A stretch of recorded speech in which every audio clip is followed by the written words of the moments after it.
Hello students, today we will start the design of digital IIR filters. First let us understand a small theory.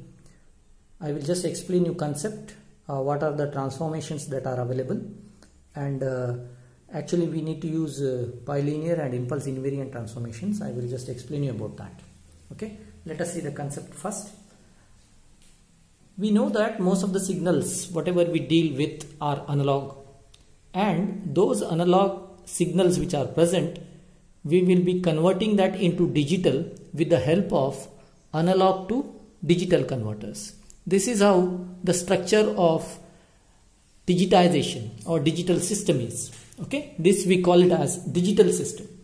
First, the analog signal whatever is there, through analog to digital converter is converted into digital signal. That means x of t is converted into x of n through analog to digital converters. When you are converting from analog to digital converters, here a sampling is done in analog to digital converter. Through sampling, a analog signal is converted into digital signal. Once it is digitized, or when a digital signal is available, x of n is available, that is provided to digital filter. The digital filter processes it. Say it want to low pass or it want to high pass operation, it does that. The digital filter does whatever operation it has to do, and the output y of n whatever is available out of the digital filter through digital to analog converter again converted into time domain. You started with time domain, you sampled it with analog to digital converter, and the digital signal is filtered through digital filter, and that through digital to analog converter converted back into time domain. This is how the digital system is present. We call this as a digital system. Fundamentally, the design or the filter design, whatever it may be, need to start with analog low pass filter. I have already many times told this fact that the design of filter starts with analog low pass filter. Once you designed analog low pass filter, that need to be transformed into digital filters. Okay, that need to be transformed into digital filters. Then there are two transformations are very important. There may be more, but two are very important. One is bilinear transformation. We call it as bilinear transformation. And the second one is impulse invariant transformation. See, the lot theory which is there behind bilinear as well as impulse invariant transformation, I will deal later. How an S domain completely is transformed into Z domain, all the details I will cover.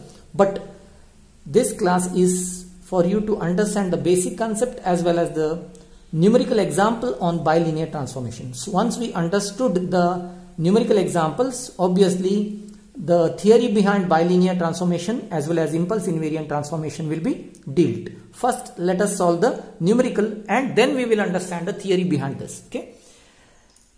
Bilinear transformation is a method which transforms analog filter or analog filter design which is there in H of S domain into digital filter, that is H of Z domain. Whatever digital filter is there, it is there in H of Z domain. Okay. Now you have to understand that you already have done analog filter designs. Assignment 1 and assignment 2 you have submitted. There you have seen that you will be designing fifth step H of S. You will be designing fifth step at the output will be H of S. That H of S, if you see the pole positions, those are on the left half plane of S domain. Left half plane of S domain, the poles are situated like S0, S1, S2, S3, S4, like this. They are situated in the left half plane. That's what is S domain. What the transformation does actually, the transformation takes your design means H of S into H of Z using some mathematical substitutions. That's all. When you transform H of S into H of Z, H of S into H of Z, what happens is H of Z is also imaginary, but the left half plane will be there as a unit circle, or a circle with radius 1. Now the left half poles whatever were there they will be present within the unit circle like this, S0, S1, S2, S3, S4 like this. They will be present within unit circle. Hence, we will see that bilinear transformation is a method which transforms analog filter or the design H of S into H of Z. Okay. Now, we will take a numerical example first. Let us go with the steps. Please follow the steps which I am doing. This is very, very important. Okay. And then, after you solve the numerical example, I will be giving an assignment. You solve it and see whether you understood the concepts or not. Okay. If any doubts are there, you contact me. Thank you. Hello students, in this lecture, let us understand the concepts of designing a digital IIR filter. There are 3 steps. Let us see that. Step 1 is called as pre-warping the frequencies. What is the meaning of this? We take this as the initial step. You see, the given specifications are generally in digital domain because we are supposed to design a digital filter, isn't it? Hence, the specifications are given in digital domain. That means the specifications mainly we are given in terms of omega p, or you can call it as WP and WS. They are in radians. And Kp and Ks are also given. They may be in terms of magnitudes or sometimes they may be there in decibels also. We don't know. That depends on the problem. But please try to see that the edge frequencies, what we call passband edge frequency and stopband edge frequency, they are given in radians. Our first step is, initial step is to convert these digital domain specifications into analog domain specifications. That means whenever we are given to design a digital filter, we are supposed to start with analog filter, isn't it? This concept you know. But specifications are in digital domain. We need to convert that into analog domain. We call this as pre-warping the frequencies. Pre-warping the frequencies means the given digital domain specifications are converted into analog domain specifications. We are having a simple formula. Omega is equal to 2 by T tan W by 2. With this formula, I just convert a given digital domain specifications into analog domain specifications. Hence, now you are given with omega p, omega s. You will convert it into omega p analog and omega s analog using 2 by T tan W by 2 formula. Sometimes Kp and Ks also may not be there as per our requirement. What is our requirement to design analog domain, analog filter or analog low pass filter? You see, Kp, omega p and omega s must be there in radians per second. Kp and Ks must be there in decibels.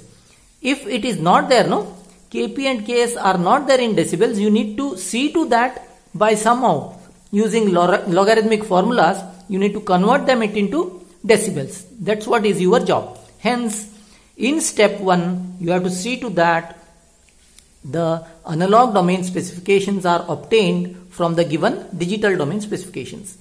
That means omega and omega s must be there in radians per second. Similarly, Kp and Ks must be there in decibels. Okay, at the end of this first step, you will see that you will get all the analog specifications.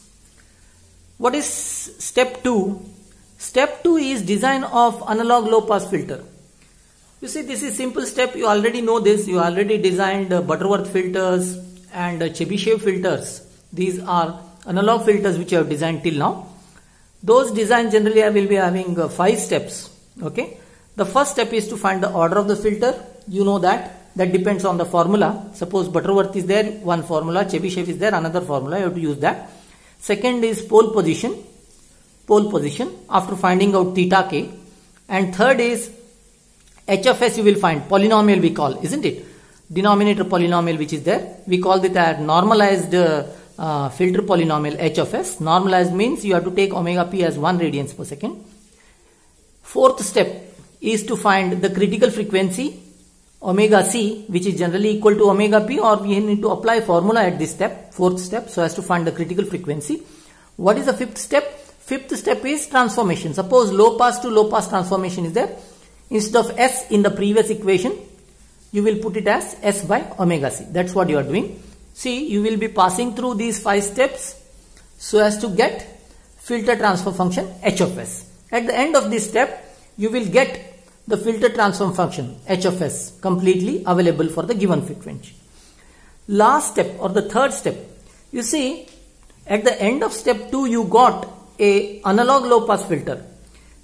Step 3 is to convert this analog low pass filter into digital filter.